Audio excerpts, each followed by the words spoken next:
നമസ്കാരം. മലയാളി വാർത്തയിലേക്ക് സ്വാഗതം. ജീവനൊടുക്കാനായി പുഴയിൽ ചാടിയ ആളെ അഗ്നിരക്ഷാസേന രക്ഷപ്പെടുത്തി. കിരമ്പാറ പഞ്ചായത്തിലെ പാലമറ്റം ചീക്കോടാണ് നാടകീയ സംഭവവികാസങ്ങൾ അരങ്ങിയത്. കൃഷ്ണകുമാർ എന്ന 52 വയസ്സുകാരനായിരുന്നു ഇത്തരത്തിൽ ഒരു അതിസാഹസികമായിട്ടുള്ള കാര്യം ചെയ്തത്. പുഴയിലേക്ക് ചാടുകയായിരുന്നു. പക്ഷേ നീന്തൽ അറിയാവുന്ന ഇയാൾ പിന്നീട് പുഴയുടെ മറുകരയായ തട്ടേക്കാട് വനത്തിലേക്ക് നീന്തി കയറുകയായിരുന്നു. വന്യമൃഗങ്ങളുടെ സാന്നിധ്യമുള്ള കാടായിരുന്നു ഇത്. ഈ കാട്ടിലേക്കാണ് ഇയാൾ കയറി ചെന്നത്. തുടർന്ന് കോതമംഗലത്ത് നിന്നെത്തിയ അഗ്നിരക്ഷ 2 മണിക്കൂറോളം നീണ്ട തിരച്ചിലിനൊടുവിലാണ് ഇയാളെ ഉൾവനത്തിൽ നിന്ന് കണ്ടെത്താൻ സാധിച്ചത്. മാത്രമല്ല, ജീവൻ ഒടുക്കാൻ വേണ്ടി ശ്രമിച്ച വ്യക്തിയാണ്. അനുനയിപ്പിക്കുക ശ്രമകരമായിരുന്നു. തുടർന്ന് അനുനയിപ്പിച്ച് മറുകരയിൽ എത്തിച്ച് കൃഷ്ണകുമാറിനെ കോതമംഗലം സർക്കാർ ആശുപത്രിയിൽ പ്രവേശിപ്പിക്കുകയും ചെയ്തു. Station officer Satish Jose, senior fire officer Siddique Ismail, fire ഓഫീസർമാരായ KP Shameer, Basil Shaji, PM Nizamuddin, S Salman Khan, VH Ajnas, S Shaheen, Jisan K Saji, home guard M Sethu എന്നിവരാണ് രക്ഷാപ്രവർത്തനം നടത്തിയത്. അതേസമയം നമുക്ക് കഴിഞ്ഞ ദിവസം ഉണ്ടായ മറ്റൊരു വാർത്തയിലേക്ക് കൂടി പോകാം. ഹൃദയ ശസ്ത്രക്രിയയ്ക്ക് ശേഷമുള്ള പരിശോധന കഴിഞ്ഞ് മടങ്ങവേ മധ്യവയസ്കൻ വളപട്ടണം പാലത്തിൽ നിന്ന് പുഴയിലേക്ക് ചാടി. പാപ്പിനിശ്ശേരി കീച്ചേരി പാമ്പാല സ്വദേശി CP ഗോപിനാഥൻ എന്ന 63 വയസ്സുകാരനാണ് ഇത്തരത്തിൽ ജീവനൊടുക്കാൻ ശ്രമിച്ചത്. കുടുംബാംഗങ്ങളെ തട്ടിമാറ്റിയാണ് CP ഗോപിനാഥൻ വെള്ളത്തിലേക്ക് ചാടിയത്. അഗ്നിരക്ഷാസേനയും തീരദേശ പോലീസിലും തിരച്ചിൽ നടത്തി. പക്ഷേ ഇതുവരെ കണ്ടെത്താൻ സാധിച്ചിട്ടില്ല. വ്യാഴാഴ്ച വൈകിട്ട് 3:45ഓടെയായിരുന്നു ഈ സംഭവം ഉണ്ടായത്. ഗോപിനാഥൻ ശസ്ത്രക്രിയ കഴിഞ്ഞ് ബംഗളൂരിൽ നിന്ന് മടങ്ങിയെത്തിയിട്ട് ദിവസങ്ങളേറെ ആയിട്ടില്ല. ആരോഗ്യ സംബന്ധമായ ചില പ്രശ്നങ്ങളെ ഉണ്ടായി. ഇതേ തുടർന്ന് ഇവർ കണ്ണൂരിൽ നിന്ന് ഡോക്ടറെ കാണാൻ പോയി. കണ്ണൂരിൽ നിന്ന് ഡോക്ടറെ കണ്ട് മടങ്ങുന്നതിനിടയിലാണ് ഇത്തരത്തിൽ പുഴയിലേക്ക് ചാടുന്ന സാഹചര്യം ഉണ്ടായത്. CP ഗോപിനാഥൻ മുൻ പ്രവാസി കൂടിയാണ്. പാലത്തിലെ ഗതാഗത കുരുക്കുണ്ടായിരുന്നു. ഇതിനിടെ തനിക്ക് ഛർദ്ദിക്കണമെന്ന് പറഞ്ഞ് ഗോപിനാഥൻ കാറിൽ നിന്ന് ഇറങ്ങി. ഭാര്യയും മകളും ഒപ്പം ഇറങ്ങി. പക്ഷെ പെട്ടെന്ന് തന്നെ ഇവരെ തള്ളിമാറ്റിയ ഗോപിനാഥൻ പുഴയിലേക്ക് ചാടുകയായിരുന്നു. ബന്ധുക്കൾ ബഹളമുണ്ടാക്കുന്നത് കേട്ട നാട്ടുകാർ പോലീസിനെയും അഗ്നിരക്ഷാസേനയും വിവരം അറിയിക്കുകയായിരുന്നു. സ്ഥലത്തെത്തിയ വളപട്ടണം പോലീസും കണ്ണൂരിൽ നിന്നെത്തിയ അഗ്നിരക്ഷാസേനയും തീരദേശ പോലീസും സംയുക്തമായി വളപട്ടണം പുഴയിൽ മണിക്കൂറുകളോളം തിരച്ചിൽ നടത്തി. പക്ഷേ കണ്ടെത്താൻ സാധിച്ചില്ല. 2 ദിവസമായി മഴ തുടരുന്നുണ്ടായിരുന്നു.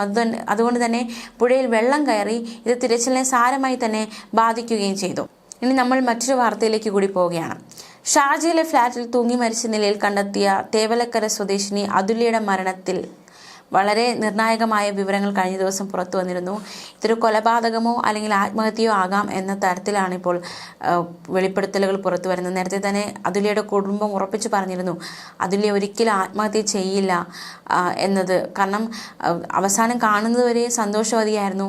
തീർച്ചയായിട്ടും ആത്മഹത്യ ചെയ്യില്ല എന്ന് ഉറപ്പിച്ച് തന്നെ ആ കുടുംബം പറയുന്നുണ്ടായിരുന്നു.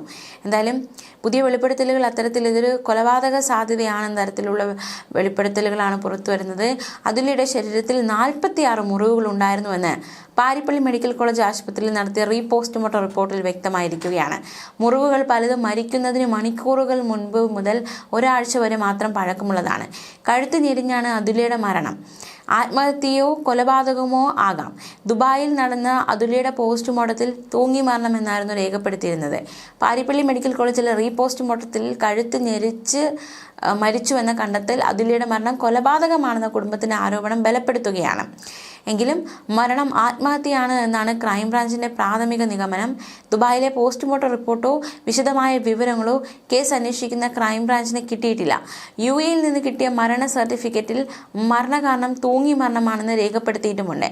അതുല്യ ഭർത്താവ് സതീഷ് ക്രൂരമായി മർദ്ദിക്കുന്നതിന്റെ ദൃശ്യങ്ങളടക്കം പുറത്തുവന്ന ദൃശ്യങ്ങൾ സമീപകാലത്തേതല്ല എന്നാണ് സതീഷ് വാദിക്കുന്നത്.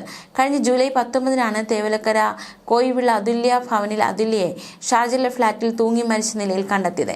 കേസിൽ ആരോപണ വിധേയനായ ഭർത്താവ് സതീഷ് നാട്ടിലെത്തിയെങ്കിലും കോടതി മുൻകൂർ ജാമ്യം അനുവദിച്ചിരുന്നു. റീപോസ്റ്റ്മോർട്ടം റിപ്പോർട്ടിന്റെ ദൃശ്യങ്ങളുടെ അടിസ്ഥാനത്തിൽ സതീഷിന്റെ മുൻകൂർ ജാമ്യം റദ്ദാക്കി ചോദ്യം ചെയ്ത് കസ്റ്റഡിയിൽ നൽകണമെന്ന അന്വേഷണ സംഘത്തിന്റെ ആവശ്യവും മുന്നിലുണ്ട്. എന്തായാലും അതുല്യ ജീവിതം തുടങ്ങിയിട്ടേ ഉണ്ടായിരുന്നുള്ളൂവെന്നും മകളെ ഇല്ലാതാക്കിയ സതീഷിന് കടുത്ത ശിക്ഷ നൽകണമെന്നും പിതാവ് രാജശേഖരൻ ശക്തമായി ആവശ്യപ്പെടുന്നുണ്ട്. എന്താണ് സംഭവിച്ചത് എന്നറിയണം. ജാമ്യം റദ്ദാക്കി സതീഷിനെ കസ്റ്റഡിയിലെടുക്കണം.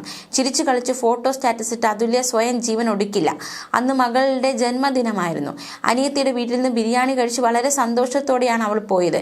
പിന്നെ എന്താണ് സംഭവിച്ചതെന്ന് അറിയില്ല എന്നാണ് പിതാവിൻ്റെ പ്രതികരണം. അതുല്യ ഒരിക്കലും ആത്മഹത്യ ചെയ്യില്ല എന്ന് സഹോദരി അഖിലയും ആവർത്തിച്ച് പറയുന്നുണ്ട്. തലേ ദിവസം വീട്ടിൽ വന്നിരുന്നു. വളരെ സന്തോഷത്തോടെയാണ് പോയത്. എന്ത് കാര്യമുണ്ടെങ്കിലും തന്നെ വിളിച്ചാണ് പറഞ്ഞിരുന്നത്. തന്നെ ചേച്ചി വിളിച്ചില്ല. ഇവർ തമ്മിൽ ഇത്രയും പ്രശ്നങ്ങളുണ്ടെന്ന് അറിഞ്ഞിരുന്നില്ല. മുൻപ് ഇവർ തമ്മിൽ പ്രശ്നങ്ങളുണ്ടായപ്പോൾ ചേച്ചി അയാൾ അടിച്ചതിൻ്റെ പാട് കാണിച്ചിട്ടുണ്ടായിരുന്നു. ചേച്ചി ഇത്രയും സഹിച്ചിട്ടുണ്ടെന്ന് അറിയില്ലായിരുന്നു. അച്ഛൻ ജോലി കഴിഞ്ഞ് വരുമ്പോഴേ കുപ്പി എടുത്ത് വെച്ച് കഴിക്കുമെന്ന് കുഞ്ഞ് തന്നെ പറയുന്നുണ്ട്. ടച്ചിങ്സ് ഒക്കെ പുള്ളി ഓർഡർ ചെയ്ത് കഴിക്കും. ചേച്ചിയോട് കുഞ്ഞിനോട് എന്ത് ആഹാരം വേണമെന്നും പോലും ചോദിക്കില്ല. അച്ഛന് തന്നുള്ള സ്നേഹം ഉണ്ടായിരുന്നില്ലെന്ന് മകൾ തന്നെ പറഞ്ഞിട്ടുണ്ട്. മകളോടില്ലാത്ത എന്ത് സ്നേഹമാണ് ഭാര്യയോട് കാണിക്കുന്നതെന്നും സഹോദരി ചോദിച്ചിരുന്നു. അതേസമയം അതുല്യയെ ഭർത്താവ് സതീഷ് ശങ്കർ മർദ്ദിക്കുന്ന കൂടുതൽ ദൃശ്യങ്ങൾ കഴിഞ്ഞ ദിവസങ്ങളൊക്കെ പുറത്തു വന്നിരുന്നു. മരണത്തിന് ദിവസങ്ങൾക്ക് മുൻപ് ചിത്രീകരിച്ച ദൃശ്യങ്ങളാണ് പുറത്തു വന്നത്. അതുല്യയെ കൊലപ്പെടുത്തുമെന്ന് സതീഷ് പറയുന്നത് ദൃശ്യങ്ങളിൽ വ്യക്തം. ദൃശ്യം അതുല്യയുടെ കുടുംബം കോടതിയിൽ ഹാജരാക്കി. പീഡനവും അസഭ്യവും പറയുന്നതും ചിത്രീകരിക്കാൻ ശ്രമിക്കുന്നതിനിടെ അതിലേക്ക് മർദ്ദനമേൽക്കുന്നതുമൊക്കെ ദൃശ്യങ്ങളിൽ വ്യക്തമാണ്. മേശയ്ക്ക് ചുറ്റും അതുല്യയെ ഓടിക്കുന്നതും അടിക്കുന്നതും മർദ്ദനമേറ്റ് അതുല്യ കരയുന്നതും ദൃശ്യങ്ങളുണ്ട്. 10 വർഷം പീഡനം സഹിച്ചെന്ന് അതുല്യ വീഡിയോയിൽ പറയുന്നത് കേൾക്കാം. കൊല്ലം സ്വദേശി അതുല്യയുടെ ദുരൂഹ മരണം അന്വേഷിക്കണമെന്നാവശ്യപ്പെട്ട് ഭർത്താവ് ശാസ്താംകോട്ട മനക്കര സ്വദേശി സതീഷ് ശങ്കറിനെതിരെ കുടുംബം ഷാർജ പോലീസിലും പരാതി നൽകിയിരുന്നു. അതുല്യയുടെ സഹോദരി അഖില, സഹോദരി ഭർത്താവ് ഗോകുൽ എന്നിവർ ഷാർജ ഇന്ത്യൻ അസോസിയേഷൻ പ്രതിനിധികൾക്കൊപ്പമായിരുന്നു പോലീസിനെ സമീപിച്ചത്. പോസ്റ്റ്മോർട്ടം റിപ്പോർട്ടിന്റെ അടിസ്ഥാനത്തിൽ തുടർ നടപടിയിലേക്ക് കടക്കുമെന്ന് അധികൃതർ ബന്ധുക്കളെ അറിയിച്ചിരുന്നു. നാട്ടിലെ കേസ് വിവരങ്ങളും അതുല്യയെ സതീഷ് ഉപദ്രവിക്കുന്ന ദൃശ്യങ്ങളും പോലീസിന് കൈമാറിയിരുന്നു. പോലീസിൽ നിന്ന് നല്ല പിന്തുണ കിട്ടിയെന്ന് സഹോദരി ഭർത്താവ് ഗോകുൽ അറിയിച്ചിരുന്നു. ഷാർജയിലെ താമസ സ്ഥലത്തായിരുന്നു തേവലക്കര കോയിവില തട്ടാന്റെ വടക്കതിൽ അതുല്യ ഭവനത്തിൽ അതുല്യയെ മരിച്ച നിലയിൽ കണ്ടെത്തിയത്. 30ാം ജന്മദിനത്തിലായിരുന്നു അതുല്യയുടെ മരണം. സതീഷ് ശങ്കറിന്റെ പീഡനമാണ് അതുല്യയുടെ മരണകാരണമെന്ന് കുടുംബവും സുഹൃത്തുക്കളും ആരോപിച്ചിരുന്നു. ഇത് ശരിവയ്ക്കുന്ന വീഡിയോ ദൃശ്യങ്ങളും വാട്സാപ്പ് ചാറ്റുകളും അന്ന് തന്നെ പുറത്തു വന്നതാണ്. പിന്നീടാണ് കൂടുതൽ ദൃശ്യങ്ങൾ പുറത്തു വന്നത്.